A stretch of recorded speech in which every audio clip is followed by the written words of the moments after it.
Binabantayan ang garbage disposal area sa Mangaldan Public Plaza dahil sa mga hindi otorisadong nagtatapon ng basura doon. Sundan sa ulat ni Jasmine Gabriel Galban.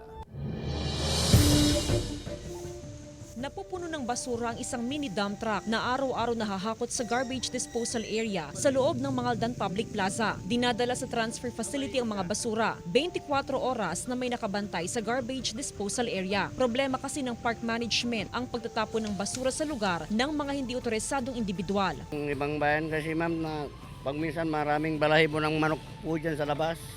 Kaya pinababantayan namin mabuti sa mga guard ma'am.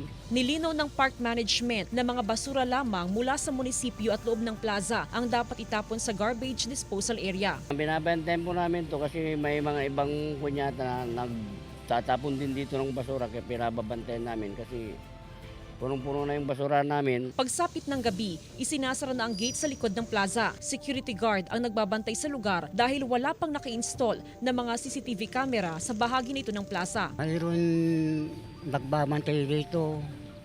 Marami, mga 5 sila. May mga naaktuhan na raw na nagtatapon ng basura sa lugar. Pinagsabihan lang daw sila. Pero sakaling umulit pa, irerekomenda raw ng park management na sila'y pagmultahin. Kasama si Ron Alice Taniedo, Jasmine Gabriel Galban, One North Central Luzon.